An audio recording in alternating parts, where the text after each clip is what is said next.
झरना तो तैयार है, झरना तो तरंगित है, झरना तो प्रतीक्षा कर रहा है कि हटाओ पत्थर, मैं दौड़ पड़ूं सागर की तरफ। लेकिन कितने पत्थर बीच में पड़े हो, कितनी बड़ी चट्टानें पड़ी, इस पर निर्भर करेगा। झरने के निकलने में देर नहीं है, झरने की राह खुली है, बंद तो नहीं है। कहीं से झरना अभी फूट जाएगा, कहीं थोड़ा खोदना पड़ेगा, कहीं बड़ी चट्टान हो सकती, डायनामाइट लगाना पड़े। पर तीनों ही स्थिति में, चाहे अभी झरना फूटे, चाहे घड़ी बर्बाद फूटे, चाहे जन्म बाद फूटे, झरना तो सदा मौजूद था। बाधा झरने के फूटने में न थी, बाधा झरने के प्रकट होने के बीच पड़े पत्थर के कारण थी। जनक की चेतना पर कोई भी पत्थर न रहा होगा। अहोभाव प्रकट हो गया, कृतज्ञता का ज्ञापन हो गया, नाच उठे, मगन हो गए।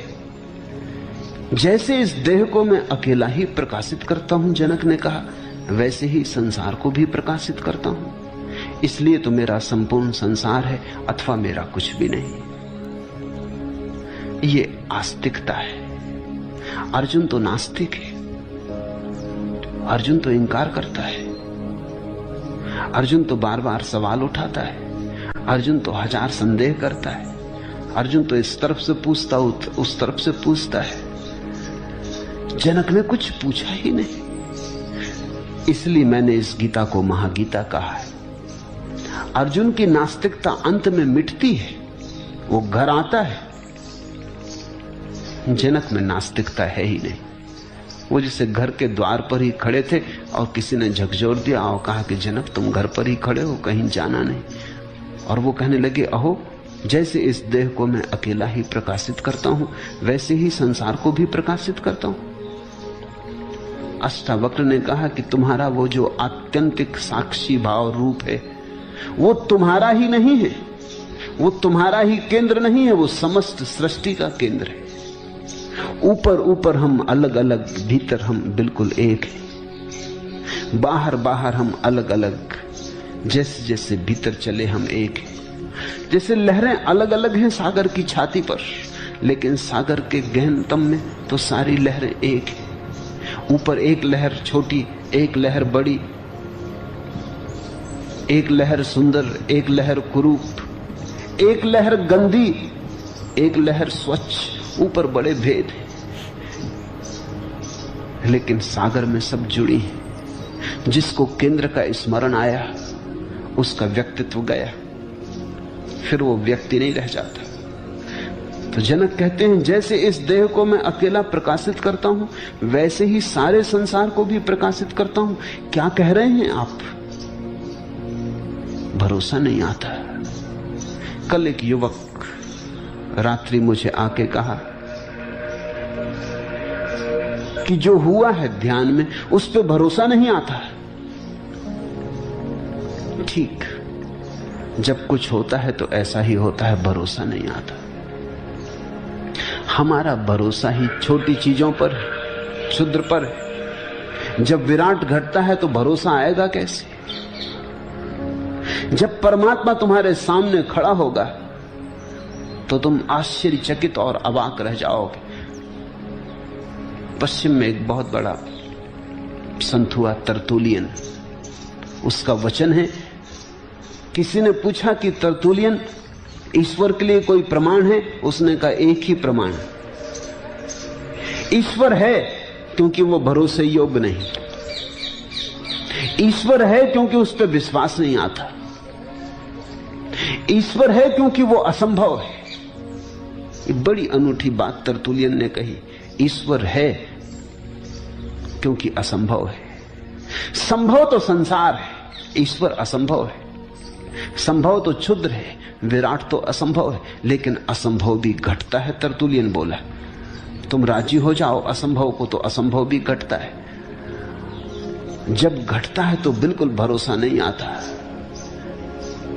तुम्हारी सारी जड़ें उखड़ जाती हैं, भरोसा कहां आएगा? तुम मिट जाते हो जब घटता है, तो भरोसा किसको आएगा? तुम बिखर जाते हो जब घटता है। तुम अब तक अंधेरे जैसे हो, जब उसका सूरज निकलेगा तो तुम विसर्जित हो जाओ। जनक कहने लगा, इसलिए तो या तो संपूर्ण संसार मेरा है या मेरा कुछ भी नहीं। ये दो ही बातें संभव है, इस बीच में कोई भी दृष्टि हो तो भ्रांत है।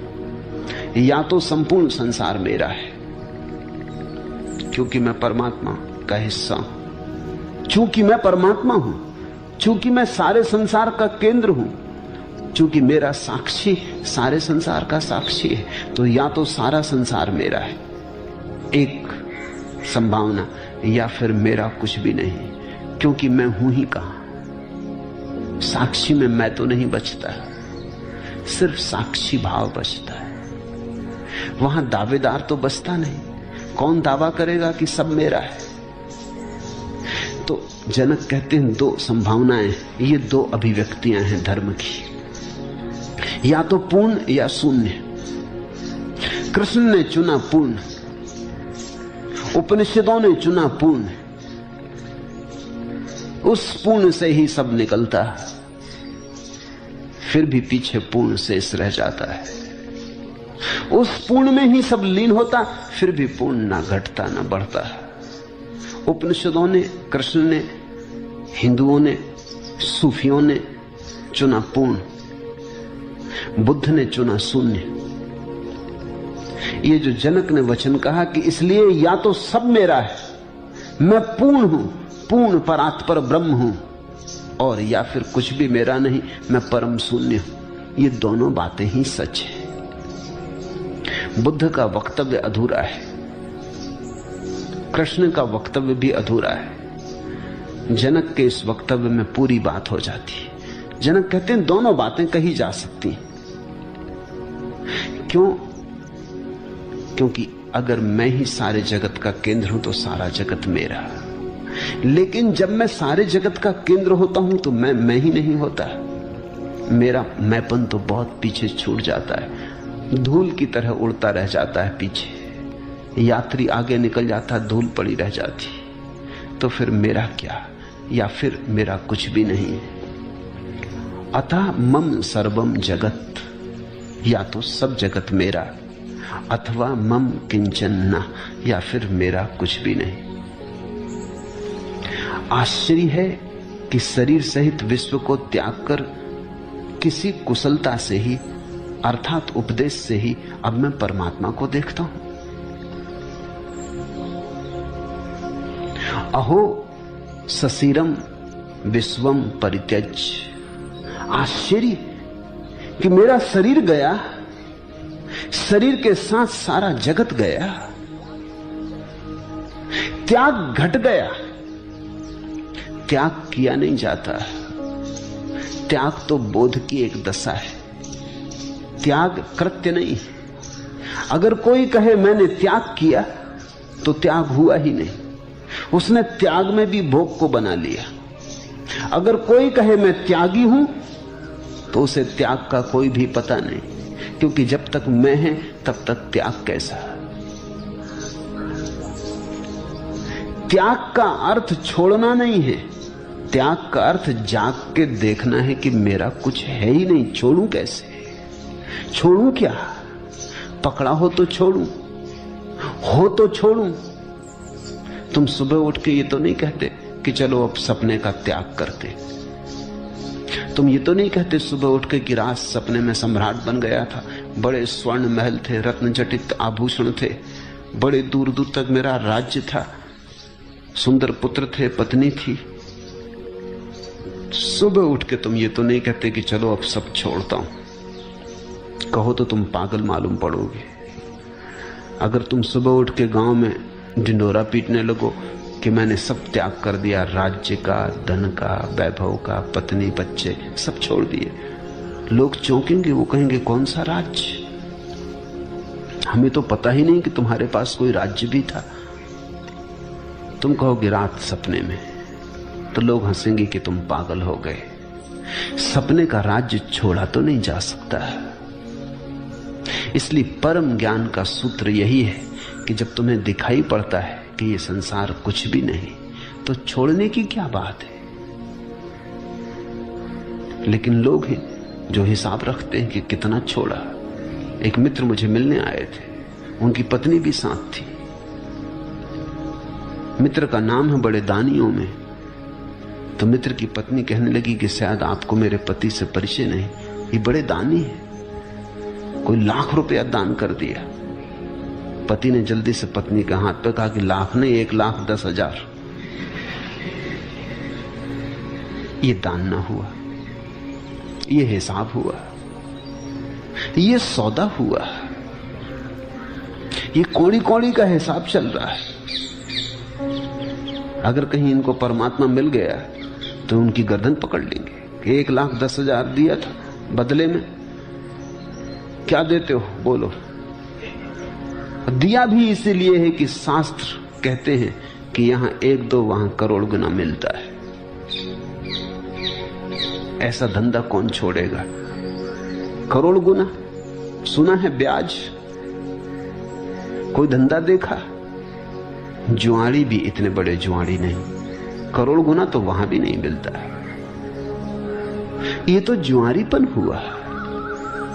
इस आशा में छोड़ा है कि लाख छोड़ेंगे तो करोड़ गुना मिलेगा। ये लोभ का ही विस्तार हुआ। और लाख का हिसाब तो रुपए का मूल्य अभी समाप्त नहीं हुआ है। पहले तिजोरी में रुपए रखते थे, अब तिजोरी में रुपए की जगह क्या क्या त्याग किया उसका हिसाब रख लिया है, मगर सपना टूटा नहीं। चीन में एक बड़ी प्राचीन कथा है कि एक सम्राट का एक ही बेटा था। वो बेटा मरण शैया पर पड़ा था। चिकित्सकों ने कह दिया हार करके हम कुछ कर ना सकेंगे, बचेगा नहीं, बचना असंभव है। बीमारी ऐसी थी कि कोई इलाज नहीं था। दिन 2 दिन की बात थी, कभी भी मर जाएगा। तो बाप रात भर जाग के बैठा रहा। विदा देने की बात ही थी, आंख से आंसू बहते रहे, बैठा रहा। कोई 3 बजे करीब रात को झपकी लग गई बाप को। बैठे बैठे झपकी लगी तो एक सपना देखा कि एक बहुत बड़ा साम्राज्य जिसका वो मालिक है, उसके 12 बेटे, बड़े सुंदर युवा, कुशल, बुद्धिमान, महारथी, योद्धा, उन जैसा कोई व्यक्ति नहीं संसार में। खूब धन का अंबार है, कोई सीमा नहीं, वो चक्रवर्ती, सारे जगत पर उसका साम्राज्य। ऐसा सपना देखता था, तभी बेटा मर गया। पत्नी धार मार के रो उठी, उसकी आंख खुली, चौंका, एकदम किम कर्तव्य विमूढ़ हो गया, क्योंकि अभी अभी एक दूसरा राज्य था, 12 बेटे थे, बड़ा धन था, वो सब चला गया और इधर ये बेटा मर गया। लेकिन वो ठगा सा रह गया। उसकी पत्नी ने समझा कि कहीं दिमाग तो खराब नहीं हो गया, क्योंकि बेटे से उसका बड़ा लगाव था।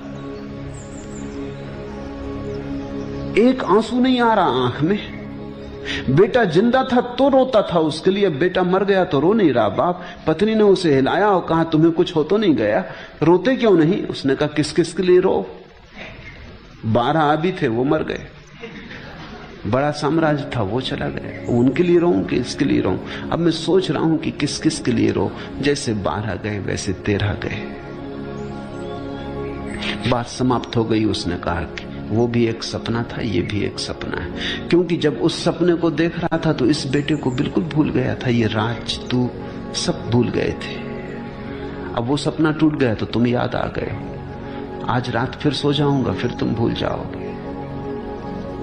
तो जो आता जाता है, अभी है अभी नहीं है, अब दोनों ही गए। अब मैं सपने से जागा, अब किसी सपने में ना रमूंगा। हो गया बहुत, समय आ गया, फल पक गया, गिरने का वक्त। जनक कहते हैं आश्चर्य कि शरीर सहित विश्व को त्याग कर क्या घट गया। अभी इंच भर भी हिले नहीं, जहां है वहीं है, उसी राजमहल में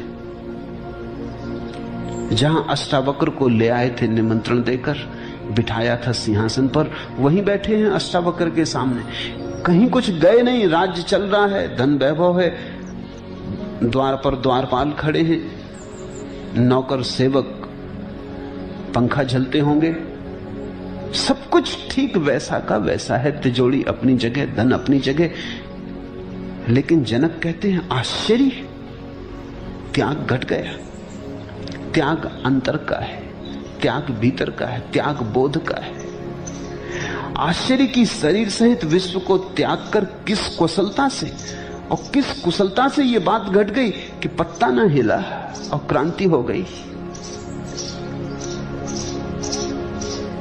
कि जरा सा घाव ना बना और सर्जरी पूरी हो गई। किस कुशलता से? कैसा तुम्हारा उपदेश। अब मैं परमात्मा को देखता हूं, संसार दिखाई ही नहीं पड़ रहा है, सारी दृष्टि रूपांतरित हो गई। ये अत्यंत मूल्यवान सूत्र है। तुम जहां हो वहीं रहते, तुम जैसे हो वैसे ही रहते क्रांति घट सकती है। कोई हिमालय भाग जाने की जरूरत नहीं, संन्यास पलायन नहीं, भगोड़ापन नहीं। पत्नी है, बच्चे हैं, घर द्वार है, सब वैसा ही रहेगा। किसी को कानों कान खबर भी ना होगी और क्रांति घट जाएगी। ये भीतर की बात है। तुम ही चकित हो जाओगे कि ये हुआ क्या। अब पत्नी अपनी नहीं मालूम होगी, अब बेटा अपना नहीं मालूम होगा, मकान अपना नहीं मालूम होगा। अब भी तुम रहोगे, अब अतिथि की तरह रहोगे। सराय हो गई, घर वही है, सब वही है। करोगे काम, उठोगे बैठोगे, दुकान दफ्तर जाओगे, श्रम करोगे, पर अब कोई चिंता नहीं पकड़ती। एक बार ये बात दिखाई पड़ जाए कि यहां सब खेल है, बड़ा नाटक है, तो क्रांति घट जाती। मुझसे एक अभिनेता पूछते थे कि कहें कि मैं अभिनय में और कैसे कुशल हो जाऊं, तो मैंने कहा एक ही सूत्र है। जो लोग जीवन में कुशल होना चाहते हैं उनके लिए सूत्र है कि जीवन को अभिनय समझें, और जो लोग अभिनय में कुशल होना चाहते हैं उनके लिए सूत्र है कि अभिनय को जीवन समझें। और तो कोई सूत्र नहीं है। अगर अभिनेता अभिनय को जीवन समझ ले तो कुशल हो जाता है।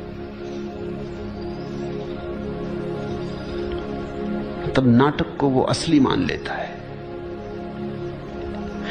तुम उसी अभिनेता से प्रभावित होगे जिसके लिए कुशलता इतनी गहरी हो गई है कि वो झूठ को सच मान लेता है।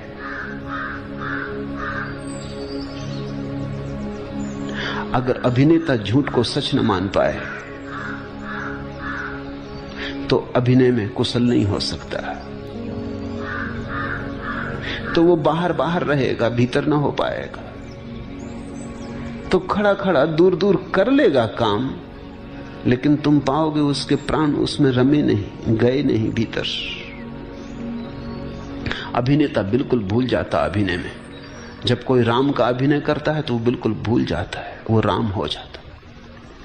जब उसकी सीता चुराई जाती तो वो ऐसा नहीं सोचता कि अपना क्या लेना देना है, अभी घड़ी भर बाद सब खेल खत्म, अपने घर चले जाएंगे, क्यों नाहक रो, क्यों पूछो वृक्षों से कि मेरी सीता कहां है, क्यों चीखो चिल्लाओ, क्या सार है, अपनी कोई सीता है कि कुछ। और सीता वहां है भी नहीं, कोई दूसरा आदमी सीता बना है, कुछ लेना देना नहीं है। अगर वो अभिनय में खोए ना तो अभिनय कुशल नहीं हो पाता। अभिनय की कुशलता यही है कि वो अभिनय को जीवन मान लेता, वो बिल्कुल यथार्थ मान लेता है। उसकी ही सीता खो गई। वे आंसू झूठ नहीं, वे आंसू सच।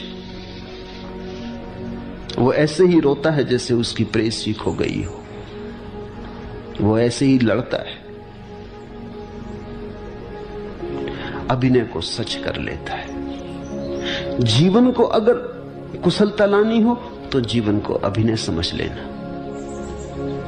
ये भी नाटक है। देर अबेर पर्दा उठेगा, देर अबेर सब विदा हो जाएंगे। मंच बड़ी है माना, पर मंच ही है कितनी ही बड़ी हो। यहां घर मत बनाना, यहां सराय में ही ठहरना। ये प्रतीक्षालय है, ये क्यों लगा है? मौत आती जाती, लोग विदा होते चले जाते, तुम्हें विदा हो जाना है। यहां जड़ें जमा के खड़े हो जाने की कोई जरूरत नहीं, अन्यथा उतना ही दुख होगा। तो जो व्यक्ति इस संसार में जड़ें नहीं जमाता,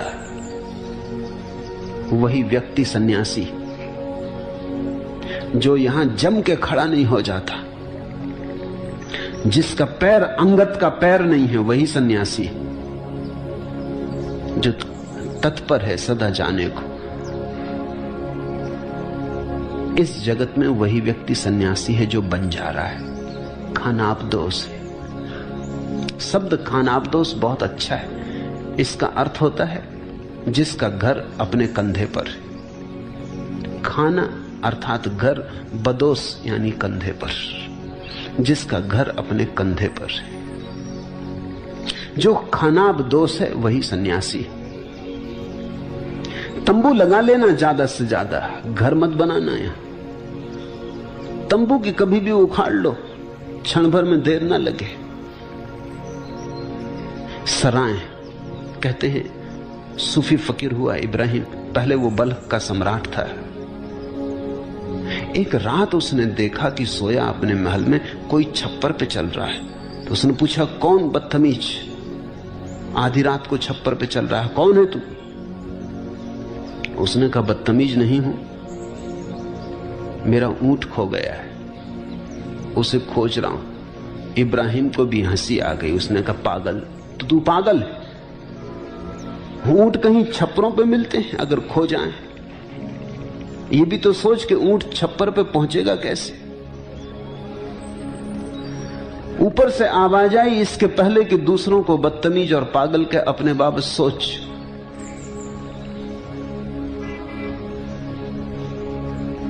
धन में, वैभव में, सुरा संगीत में सुख मिलता है। अगर धन में, वैभव में, सुरा संगीत में सुख मिल सकता है तो ऊंट भी छप्परों पे मिल सकते। इब्राहिम चौंका, आधी रात थी, वो उठा, भागा। उसने आदमी दौड़ाया कि पकड़ो इस आदमी को, ये कुछ जानकार आदमी मालूम होता। लेकिन तब तक वो आदमी निकल गया। इब्राहिम ने आदमी छुड़वा रखे राजधानी में कि पता लगाओ कौन आदमी था। कोई पहुंचा हुआ फकीर मालूम होता। क्या बात कही, किस प्रयोजन से कही। लेकिन रात भर इब्राहिम फिर सो ना सका। दूसरे दिन सुबह जब वो दरबार में बैठा था तो उदास था, मलिन चित्त था, क्योंकि बात तो उसको चोट कर गई। जनक जैसा आदमी रहा होगा, चोट कर गई कि बात तो ठीक ही कहता है। अगर ये आदमी पागल है तो मैं कौन सा बुद्धिमान हूं? किसको मिला है सुख संसार में? यही तो मैं भी खोज रहा हूं। सुख संसार में मिलता नहीं, और अगर मिल सकता है तो फिर ऊंट भी मिल सकता है। फिर असंभव घटता है, फिर कोई अड़चन नहीं है। पर यह आदमी कौन है? कैसे पहुंच गया छप्पर पर? फिर कैसे भाग गया? कहां गया? वो चिंता में बैठा है दरबार में। दरबार चल रहा है, काम की बातें चल रही, लेकिन आज उसका मन यहां नहीं। मन कहीं उड़ गया। मन पक्षी किसी दूसरे लोक में जा चुका है। जैसे त्याग घट गया। एक छोटी सी बात, जैसे खुद अष्टावक्र छप्पर पे चढ़ के बोल गए। तभी उसने देखा कि दरवाजे पे कोई झंझट चल रही। एक आदमी भीतर आना चाहता है और दरबारी से कह रहा है कि मैं इस सराय में रुकना चाहता हूं। और दरबान कह रहा है कि पागल हुए, ये सराय नहीं है, सम्राट का महल है। सराय बस्ती में बहुत हैं, जाओ वहां ठहरो। पर वो आदमी कह रहा है मैं यहीं ठहरूंगा, मैं पहले भी यहां ठहरता रहा हूं और ये सराय ही है। तुम किसी और को बनाना, तुम किसी और को चराना। अचानक उसकी आवाज सुन के इब्राहिम को लगा कि आवाज वही, और ये फिर वही आदमी। उसने कहा उसे भीतर लाओ, उसे हटाओ मत। वो भीतर लाया गया। इब्राहिम ने पूछा कि तुम क्या कह रहे हो, किस तरह की जिद कर रहे हो? ये मेरा महल है, इसको तुम सराय कहते हो? ये अपमान है। उसने कहा अपमान हो या सम्मान हो, एक बात पूछता हूं कि मैं पहले भी यहां आया था, लेकिन तब इस सिंहासन पर कोई और बैठा था। इब्राहिम ने कहा वो मेरे पिताश्री थे, मेरे पिता थे। और उस फकीर ने कहा इसके भी पहले मैं आया था, तब कोई दूसरे आदमी बैठा था। उनका वो मेरे पिता के पिता थे। तो उसने कहा इसलिए तो मैं इसको सराय कहता हूं कि यहां लोग बैठते हैं, चले जाते हैं, आते हैं, चले जाते हैं। तुम कितनी देर बैठोगे? मैं फिर आऊंगा, फिर कोई दूसरा बैठा हुआ मिलेगा। इसलिए तो सराय कहता हूं, ये घर नहीं है। घर तो वो है जहां बस गए तो बस गए, जहां से कोई हटा ना सके, जहां से हटना संभव ही नहीं। इब्राहिम कहते हैं सिंहासन से उतर गया और उसने उस फकीर से कहा कि प्रणाम करता हूं, ये सराय है, आप यहां रुके, मैं जाता हूं, क्योंकि अब सराय में रुकने से क्या सार। इब्राहिम ने महल छोड़ दिया। पात्र रहा होगा, सुपात्र रहा होगा। जनक कहते हैं कि एक क्षण में मुझे दिखाई पड़ गया कि शरीर सहित विश्व को त्याग कर मैं संन्यास्त हो गया हूं। ये किस कुशलता से कर दिया, ये कैसा उपदेश दिया, ये कैसी कुशलता आपकी, ये कैसी कला आपकी। अहो शरीरम विश्वम परित्यज्य कुतश्चित कुशलात्, कैसी कुशलता, कैसे गुरु से मिलना हो गया। एव मया अधुना परमात्मा विलोक्य थे, अब मुझे सिर्फ परमात्मा दिखाई पड़ रहा है, मुझे कुछ और दिखाई नहीं पड़ता। अब ये सब परमात्मा का ही रूप मालूम होता है, उसकी ही तरंगें। जैसे जल से तरंग, फेन और बुलबुला भिन्न नहीं, वैसे ही आत्म विशिष्ट विश्व आत्मा से भिन्न नहीं। यथा न तो भिन्ना स्तरंगा फेन बुदबुदा आत्मनो न तथा भिन्नम विस्ममात्म विनिर्गतम। जैसे पानी में लहरें उठती, बुदबुदे उठते, फैन उठता और जल से अलग नहीं, उठता उसी में खो जाता। ऐसा ही परमात्मा से भिन्न यहां कुछ भी नहीं है। सब उसके बुदबुदे, सब उसका फेन, सब उसकी तरंगे उसी में उठते, उसी में लीन हो जाते। यथा तोयता तरंगा फेन बुदबुदा भिन्ना ना। ऐसे ही हम हैं, ऐसा मुझे दिखाई पड़ने लगा प्रभु। जनक कहने लगे अष्टावक्र से कि ऐसा मैं देख रहा हूं प्रत्यक्ष। ये कोई दार्शनिक का वक्तव्य नहीं है, ये एक अनुभव, गहन अनुभव से उठा हुआ वक्तव्य है कि ऐसा मैं देख रहा हूं, तुम भी देखो। ये सिर्फ जरा सी दृष्टि की फर्क की बात है, जिसको पश्चिम में गेस्टाल्ट कहते हैं। गेस्टाल्ट की बात है। गेस्टाल्ट शब्द बड़ा महत्वपूर्ण है। तुमने कभी देखा होगा बच्चों की किताबों में तस्वीरें बनी होती हैं। एक तस्वीर ऐसी होती है कि उसमें अगर गौर से देखो तो कभी बुढ़िया दिखाई पड़ती है, कभी जवान औरत दिखाई पड़ती। अगर तुम देखते रहो तो बदलाहट होने लगती, कभी फिर बुढ़िया दिखाई पड़ती, कभी फिर जवान औरत दिखाई पड़ने लगती। वही लकीरें दोनों को बनाती। लेकिन एक बात तुम हैरान हो जाओगे, वो तुमने शायद ख्याल न की हो, दोनों को तुम साथ साथ न देख सकोगे। हालांकि तुमने दोनों देख ली, उसी चित्र में तुमने बुढ़िया देख ली, उसी चित्र में तुमने जवान औरत देख ली। अब तुमको पता है कि दोनों उस चित्र में है, फिर भी तुम दोनों को साथ साथ न देख पाओगे। जब तुम जवान को देखोगे बुढ़िया खो जाएगी, जब तुम बुढ़िया को देखोगे जवान खो जाएगी, क्योंकि वही लकीरें दोनों के काम आ रही हैं। इसको जर्मन भाषा में गेस्टाल्ट कहते हैं। गेस्टाल्ट का मतलब होता है देखने के एक ढंग से चीज एक तरह की दिखाई पड़ती, दूसरे ढंग से दूसरे तरह की दिखाई पड़ती। चीज तो वही है, लेकिन तुम्हारा देखने का ढंग सारा अर्थ बदल देता है। संसार तो यही है, अज्ञानी भी देखता है इसको, तो अनंत वस्तुएं दिखाई पड़ती। एक गेस्टाल्ट, एक ढंग हुआ। फिर ज्ञानी देखता है इसी को तो अनंत खो जाता, अनेक अनेक रूप खो जाते, फिर एक विराट दिखाई पड़ता।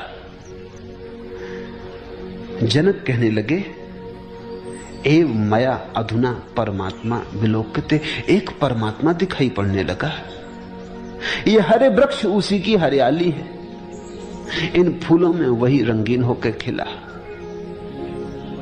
फूलों की गंध में वही हवा के साथ खिलवाड़ कर रहा है, आकाश में घिरे मेघों में वही घिरा, तुम्हारे भीतर वही सोया है, बुद्ध और अष्टावक्र के भीतर वही जागा है, पत्थर में वही सघनीभूति पड़ा है, गहन तंद्रा में, मनुष्य में वही थोड़ा चौंका है, थोड़ा जागरण शुरू हुआ है, लेकिन है वही, उसी के सब रूप हैं। कहीं उल्टा खड़ा है, कहीं सीधा खड़ा है। वृक्ष आदमी के हिसाब से उल्टे खड़े। कुछ दिन पहले मैं वनस्पति शास्त्र की किताब पढ़ रहा था तो चकित हुआ, बात ठीक मालूम पड़ी।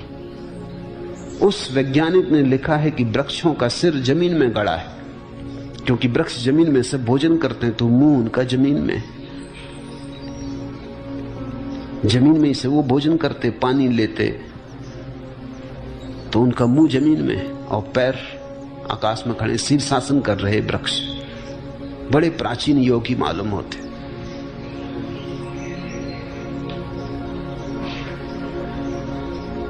उस वैज्ञानिक ने सिद्ध करने की कोशिश की है कि धीरे धीरे हम पूरे मनुष्य के विकास को इसी आधार पर समझ सकते हैं। फिर केंचुए हैं, मछलियां हैं, वो समतल है, वो समानांतर जमीन के, उनकी पूंछ और उनका मुंह एक सीधी रेखा में जमीन के साथ समानांतर रेखा बनाता है। वो वृक्ष से थोड़ा रूपांतर हुआ। फिर कुत्ते हैं, बिल्लियां हैं, शेर हैं, चीते हैं, इनका सिर थोड़ा उठा हुआ है, समानांतर से थोड़ी बदलाहट हुई, सिर थोड़ा ऊपर उठा। कौन बदला? फिर बंदर हैं, वो बैठ सकते, वो करीब करीब जमीन से 90 का कोण बनाने लगे, लेकिन खड़े नहीं हो सकते। वो बैठे हुए आदमी, वृक्ष शीर्षासन करते हुए आदमी। फिर आदमी वो सीधा खड़ा हो गया है, 90 का कोण बना था, वृक्ष से ठीक उल्टा हो गया है, सिर ऊपर हो गया, पैर नीचे हो गए। बात मुझे प्रीतिकर लगी। सभी एक का ही खेल है, कहीं उल्टा खड़ा, कहीं सीधा खड़ा, कहीं लेटा, कहीं सोया, कहीं जागा, कहीं दुख में डूबा, कहीं सुख में, कहीं अशांत, कहीं शांत, मगर तरंगें सब एक की हैं। यथा तोयता तरंगा फेन बुदबुदा भिन्ना ना। जैसे जल से तरंग फेन बुदबुदा भिन्न नहीं, वैसे ही आत्मा से कुछ भी भिन्न नहीं है, सब अभिन्न है। इसे तुम देखो, सुनो मत। ये गेस्टाल्ट के परिवर्तन की बात है। इसमें एक झलक में दिखाई पड़ सकता है, एक झलक। गौर से देखो तो धीरे से तुम पाओगे कि सब एक में तिरोहित हो गया और खो गया। एक विराट सागर लहरें मार रहा है। ये ज्यादा देर न टिकेगा, क्योंकि इसको टिकाने के लिए तुम्हारी क्षमता विकसित होनी चाहिए, लेकिन ये क्षण भर को भी दिखाई पड़ेगी। एक विराट लहरें मार रहा है, हम सब उसी की तरंगें, एक ही सूरज प्रकाशित है, हम सब उसी की किरणें। यहां एक ही संगीत बज रहा है, हम सब उसी के स्वर। तो जीवन में क्रांति घट जाएगी। वो एक क्षण धीरे धीरे तुम्हारा शाश्वत स्वरूप बन जाएगा।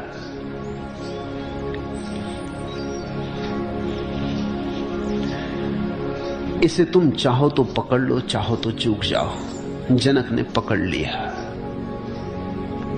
रात में जागा, अंधकार की सिरकी के पीछे से मुझे लगा मैं सहसा सुन पाया सन्नाटे की कनबत्तियां। धीमी रह सुरीली परम गीति में, और गीत वह मुझसे बोला दुर्निवार, अरे तुम अभी तक नहीं जागे।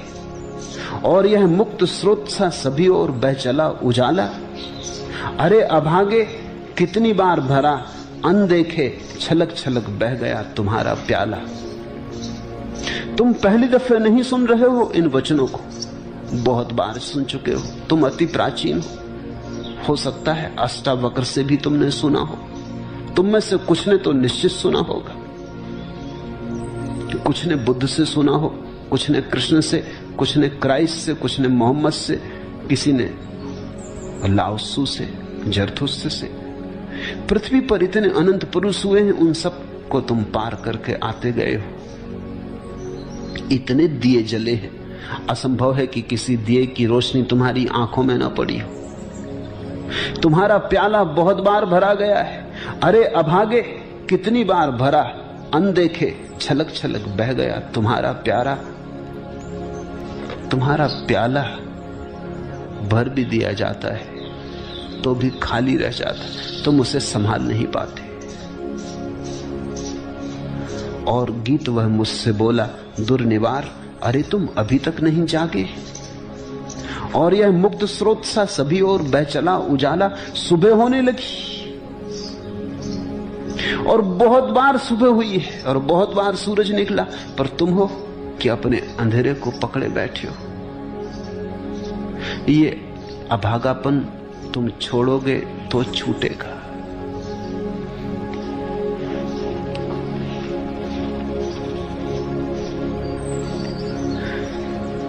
जनक कहने लगे, एक ही दिखाई पड़ता है, मैं उसी एक में लीन हो गया हूं, वो एक मुझ में लीन हो गया है। वेद यह कहते हैं जो इंसान त्यागी यानी सन्यासी है, वेदों से भी है बलातर। उसकी जगमग जग से बढ़कर वह बसता है जगदीश्वर में, उसमें बसता है जगदीश्वर। वेद यह कहते हैं जो इंसान त्यागी यानी सन्यासी है, वेदों से भी है बलातर, वेदों से भी श्रेष्ठ है, क्योंकि उसमें बसता है जगदीश्वर, वह बसता है जगदीश्वर में। उस घड़ी जनक की चेतना अलग न रही, एक होने लगी। चौंक गए हैं स्वयं। जैसे विचार करने से वस्त्र तंत्र मात्र ही होता है, वैसे ही विचार करने से यह संसार आत्मसत्ता मात्र ही है। जागकर देखने से, विवेक करने से, बोधपूर्वक देखने से, जैसे गौर से तुम वस्त्र को देखो तो पाओगे क्या? तंतुओं का जाल ही पाओगे। एक धागा आड़ा, एक धागा सीधा, ऐसे ही रख रख के वस्त्र बन जाता है। तंतुओं का जाल है वस्त्र। फिर भी देखो मजा, तंतुओं को पहन ना सकोगे, वस्त्र को पहन लेते हो। अगर धागे का ढेर रख दिया जाए तो उसे पहन ना सकोगे। यद्यपि वस्त्र भी धागे का ढेर ही है, सिर्फ आयोजन का अंतर है।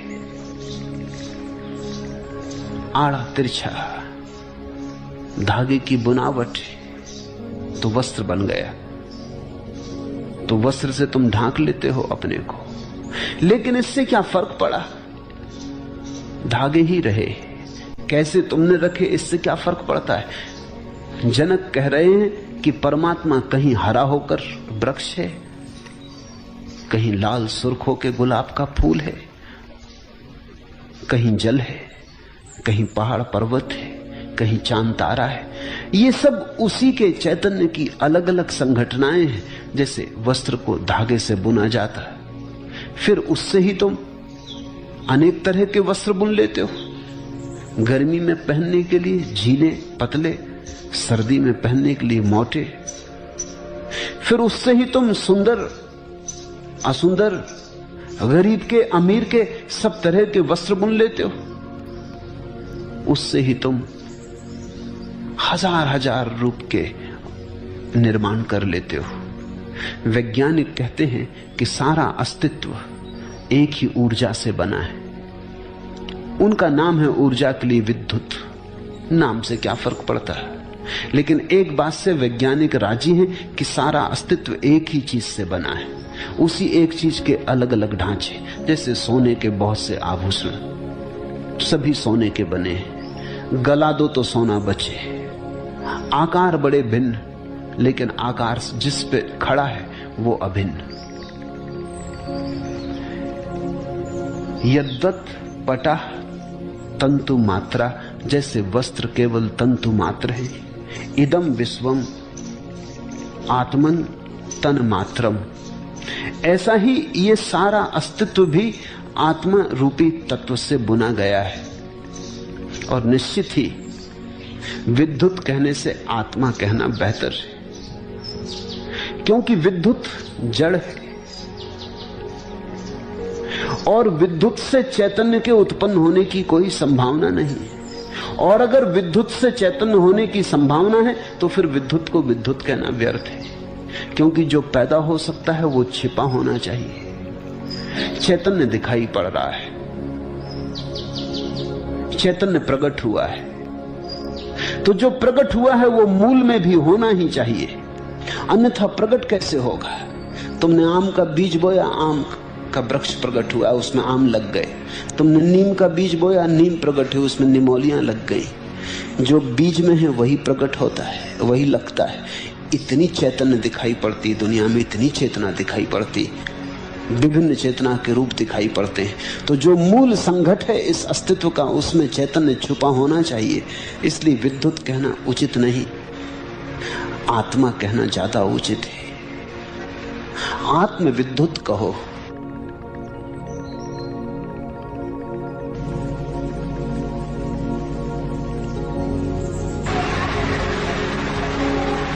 मगर चैतन्य को वहां डालना ही होगा।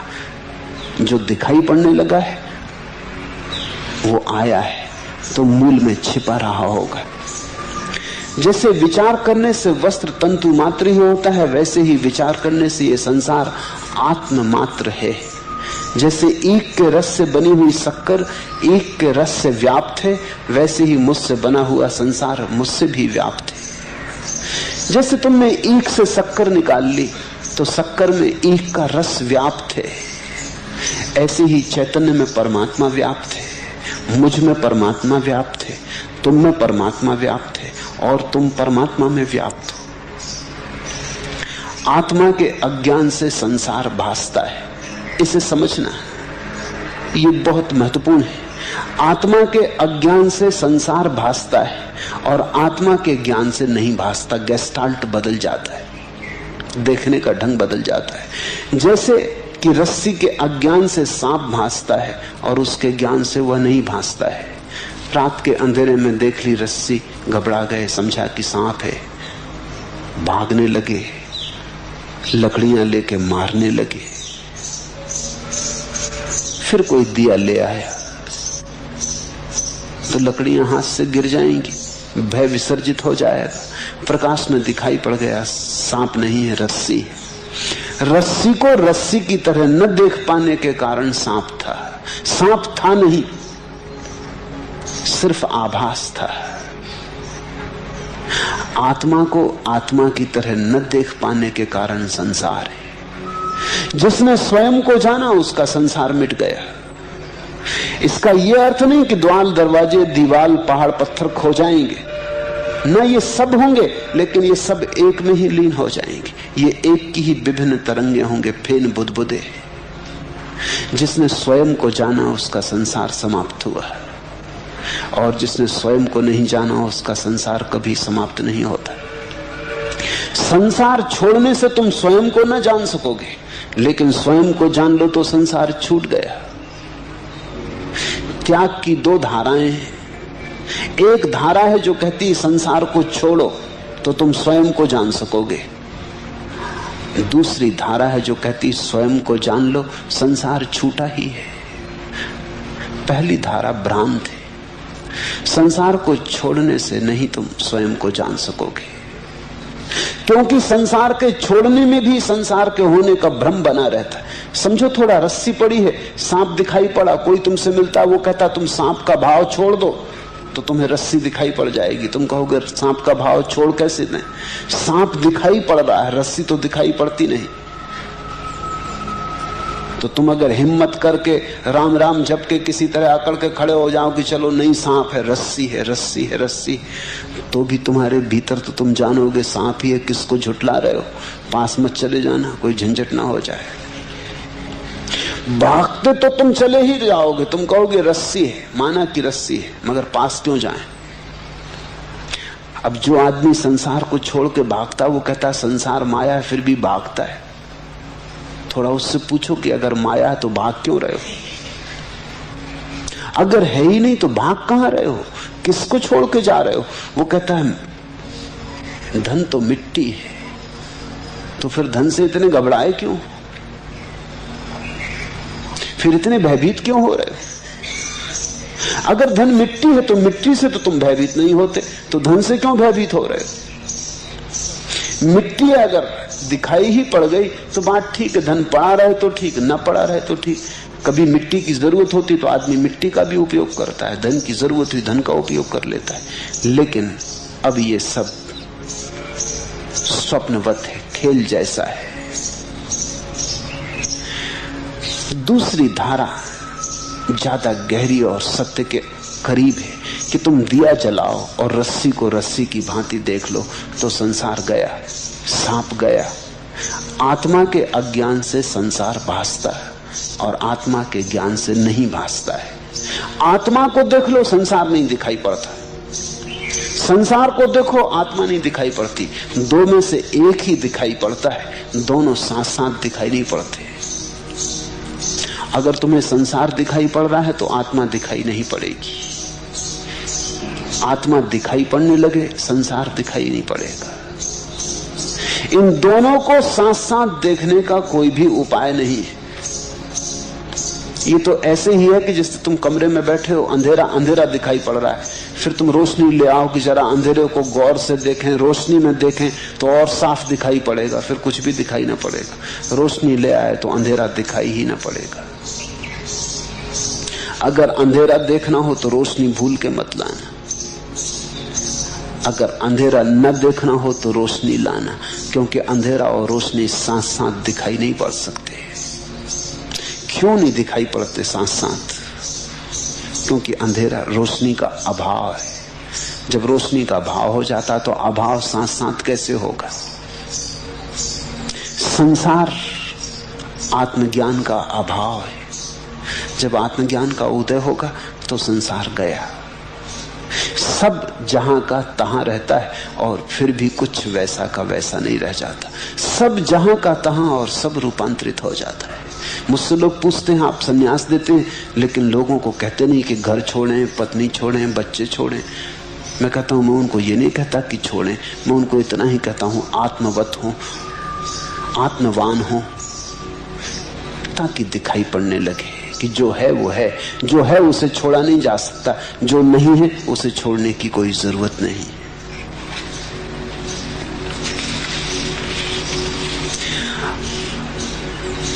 हम जो देखना चाहें देख लेते हैं। अदालत में एक मुकदमा था, मजिस्ट्रेट ने पूछा मुल्ला नसरुद्दीन को, इन एक जैसी सैकड़ों भैंसों में से तुमने अपनी ही भैंस को किस तरह पहचान लिया?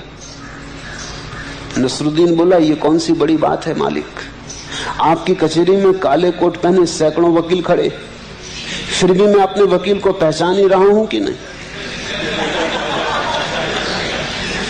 कहने लगा, जिसको हम पहचानना चाहते पहचान ही लेते। अपनी भैंस भी पहचान लेता आदमी, हालांकि एक ही जैसी भैंस है, वकीलों जैसी। जो हम जानना चाहते हैं उसे हम जान ही लेते, जो हम पहचानना चाहते हैं उसे हम पहचान ही लेते। हमारा अभिप्राय ही हमारे जीवन की सार्थकता बन जाता है।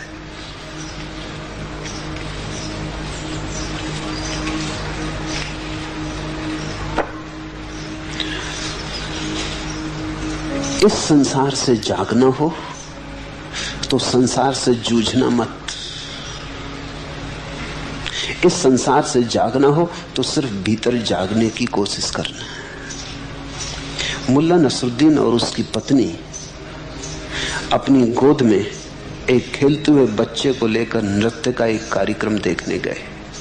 दरबान ने उन्हें चेतावनी दी कि नसरुद्दीन, यदि नृत्य के दौरान बच्चा रोया तो तुम्हें हाल से उठ जाना पड़ेगा, और यदि चाहोगे तो तुम्हारे टिकटों के दाम भी हम लौटा देंगे, मगर फिर बैठने ना देंगे, तो ख्याल रखना। लगभग आधा कार्यक्रम पूरा हो जाने के बाद नसरुद्दीन ने पत्नी से पूछा, नृत्य कैसा लग रहा है? एकदम बेकार, श्रीमती ने उत्तर दिया। तो उसने कहा, फिर देर क्या कर रही हो, काटो एक चुटकी बेबी को। जब तुम संसार को बिल्कुल बेकार जान लो तो देर मत करना, काटना एक चुटकी भीतर, झकझोरना अपने को, जगाना अपने को। अपनी जाग से सब हो जाता है। जागरण महामंत्र है, एकमात्र मंत्र। हरिओम तत्सत।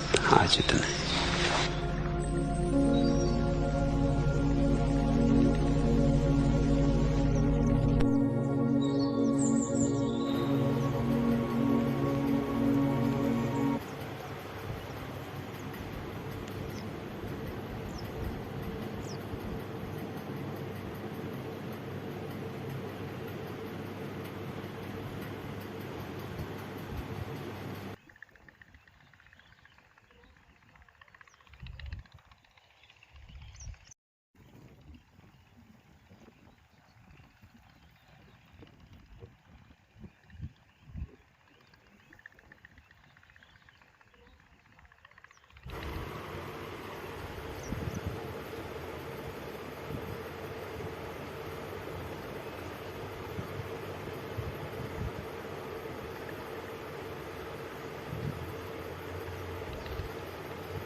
तुमने स्वयं ही अपनी आंखें मूंद रखी है। परमात्मा तो तुम्हें सब कुछ देना चाहता है। सब कुछ खुला रखा हुआ है परमात्मा के पास। वो तुम्हारे लिए सब कुछ व्यवस्था करके बैठा हुआ है। तुम ही अपनी नज़रें घुमा कर बैठे हुए हो। वो सब कुछ लुटा देना चाहता है। जो तुम्हें चाहिए उससे कहीं अधिक, कई लाखों गुना अधिक वो देना चाहता है, और तुम उस दिशा में जा ही नहीं पा रहे हो, देख ही नहीं पा रहे हो। यदि उस दिशा में नहीं जाओगे, नहीं देखोगे, तो तुम्हें वो चीज़ें नहीं मिलेंगी।